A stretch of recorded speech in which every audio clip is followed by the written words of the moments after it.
नमस्कार। आज हम यह अध्ययन करेंगे कि भारतीय जो अर्थव्यवस्था है क्या वह एक मिश्रित अर्थव्यवस्था है। इससे पहले हमने मिश्रित अर्थव्यवस्था का अर्थ, परिभाषाएं, उसकी विशेषताएं, मिश्रित अर्थव्यवस्था के गुण और दोष, इनका अध्ययन किया और हमने बार बार उल्लेख किया कि भारत में भी मिश्रित अर्थव्यवस्था पाई जाती है। तो अब हम इस चीज़ का या इस बात का, इस तथ्य का आकलन करेंगे कि क्या भारत में मिश्रित अर्थव्यवस्था पाई जाती है, क्या भारतीय अर्थव्यवस्था मिश्रित अर्थव्यवस्था है। प्रोफेसर जेमकिंस के अनुसार मिश्रित अर्थव्यवस्था वह अर्थव्यवस्था है जिसमें पूंजीवाद और समाजवाद दोनों के ही गुण पाए जाते हैं। इस प्रकार की अर्थव्यवस्था में सार्वजनिक तथा निजी क्षेत्र दोनों का देश के आर्थिक विकास में सक्रिय सहयोग होता है। भारतीय अर्थव्यवस्था एक मिश्रित अर्थव्यवस्था है।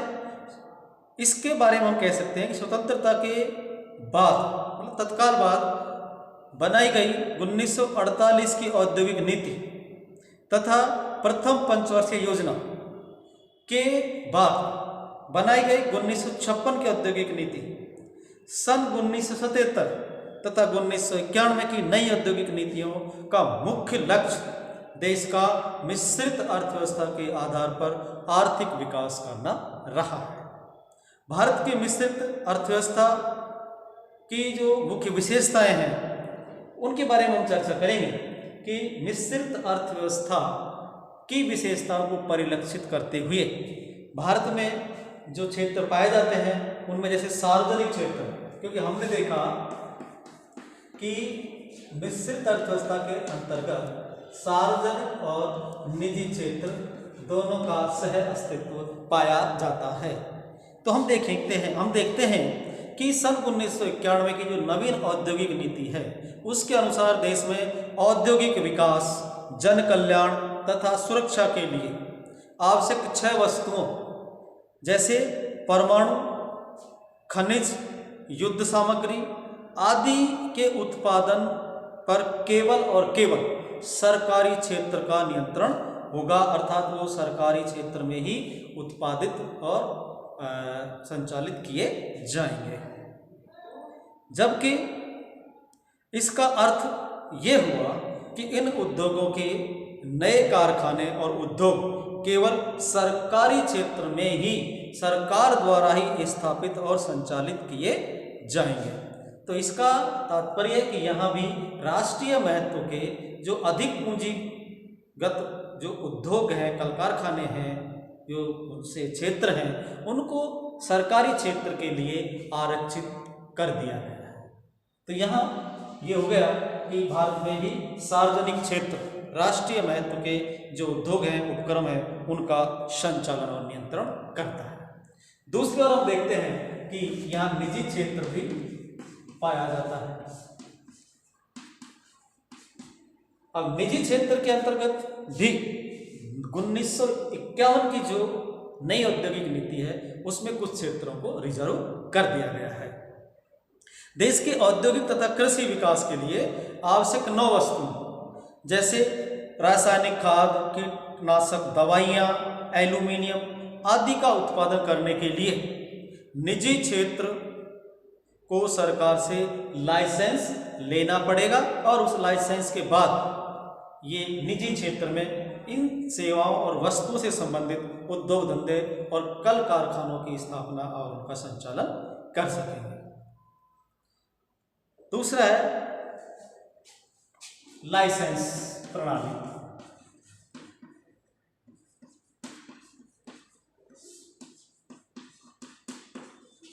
अब चूंकि मिश्रित अर्थव्यवस्थाओं में निजी क्षेत्र को सार्वजनिक क्षेत्र के अधीन रहते हुए विकास के समुचित अवसर प्रदान किए जाते हैं, इसलिए देश के आर्थिक विकास के लिए, देश के औद्योगिक तथा कृषि विकास के लिए कुछ उद्योग धंधों और कारखानों के लिए सरकार द्वारा लाइसेंस उपलब्ध करवाया जाता है, ताकि उस लाइसेंस देने के दौरान जो नियम और शर्तें सरकार द्वारा निर्धारित की जाती हैं उनका पालन करते हुए निजी क्षेत्र में इन उद्योग धंधों का संचालन किया जा सके। तो ये समाजवाद और पूंजीवाद दोनों को यहाँ शामिल किया जा रहा है। समाजवाद निजी क्षेत्र में, पूंजीवाद, और यहाँ सार्वजनिक क्षेत्र के अधीन निजी क्षेत्र को विकसित होने के जो समुचित अवसर हैं वो प्रदान किए जाते हैं। इस प्रकार से जो निजी क्षेत्र है उसमें भी हम देखते हैं कि देश के आर्थिक विकास तथा सुरक्षा के लिए 15 उद्योगों को छोड़कर सब उद्योगों को, जिसमें विभिन्न प्रकार के लघु कुटीर उद्योग, कृषि से संबंधित उद्योग आदि के विकास करने की स्वतंत्रता निजी क्षेत्र को दे दी गई है। परंतु देश के उचित आर्थिक विकास तथा निर्धन और मध्यम वर्ग के कल्याण में वृद्धि के लिए सरकार ने निजी क्षेत्र को नियंत्रण में करने के लिए मुख्य रूप से 3 उपाय और किए हैं, जिससे कि निजी क्षेत्र को स्वतंत्रता देने के बावजूद भी उसको नियंत्रण में रखा जा सके, ताकि समाज के पिछड़े और निर्धन मध्यम वर्ग के हितों को कोई हानि ना पहुंच पाए। तो इसके लिए जो नियंत्रण लगाए गए हैं उनको हम अलग अलग पढ़ेंगे। तो इनमें पहला है औद्योगिक नियंत्रण कानून।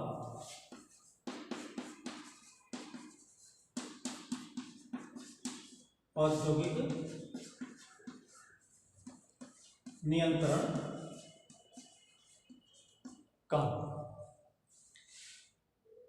इस कानून के अनुसार सरकार निजी क्षेत्र के उद्योगों को इस प्रकार नियंत्रित करती है कि उससे वे अपने स्वार्थ के लिए जनता तथा श्रमिकों का शोषण न कर सकें। अर्थात सामान्य जन और श्रमिकों का शोषण न करते हुए उन्हें अपने विकास के समुचित अवसर प्रदान किए जाते हैं। इसके लिए इंडस्ट्रियल रेगुलेशन एक्ट 1951 सरकार द्वारा बनाया गया है।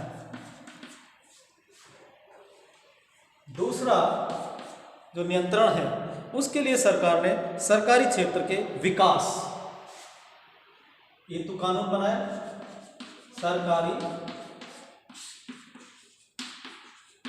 क्षेत्र का विकास, सरकारी क्षेत्र के विकास के लिए निर्धन तथा मध्यम वर्ग के लोगों के आर्थिक विकास के लिए सरकारी और सहकारी क्षेत्र की स्थापना की गई है। इसमें यहाँ सरकार की जगह यदि हम सहकारी लिखेंगे तो यह और अधिक उचित होगा। और सहकार का मतलब यहाँ है कि सहयोग से मिलजुल कर सामंजस्यपूर्ण तरीके से किन्हीं उपक्रमों का या उद्योग धंधों का संचालन करने के लिए सरकार ने सहकारी क्षेत्र के विकास पर बल दिया है। और तीसरा है लघु उद्योगों के लिए लघु उद्योगों के विकास हेतु उत्पादन।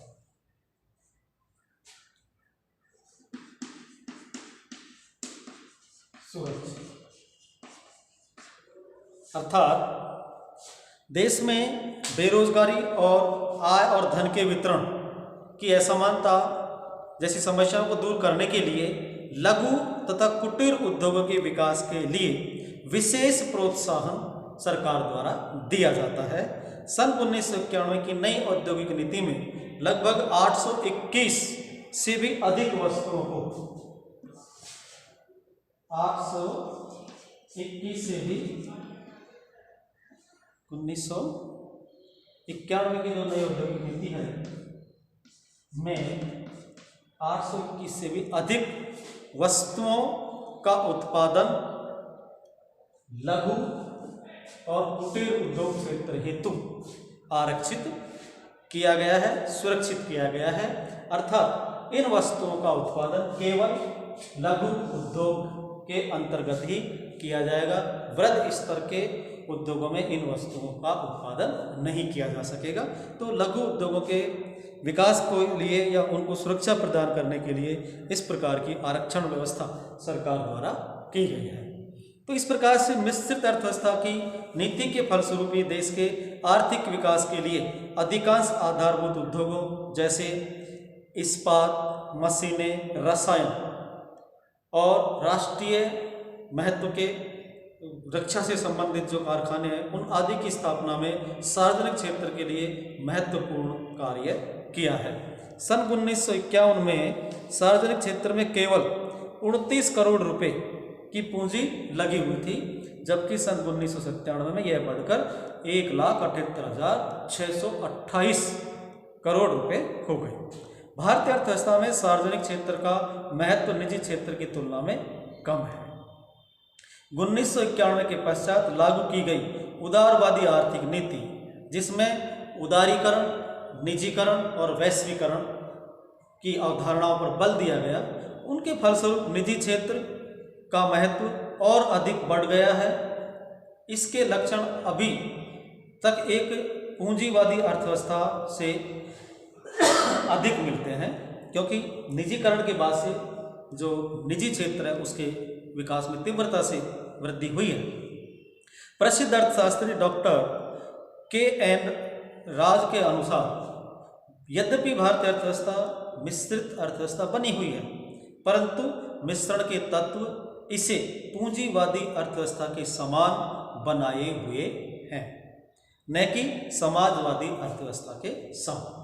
अर्थात भारतीय अर्थव्यवस्था मिश्रित अर्थव्यवस्था है, लेकिन फिर भी इसमें पूंजीवाद के जो तत्व हैं वो प्रमुखता से देखे जाने लगे हैं। अर्थात यहाँ निजीकरण और उदारीकरण जैसी आर्थिक नीतियों को लागू करने के बाद 1991 की आर्थिक नीति में इन पर बल दिया गया था।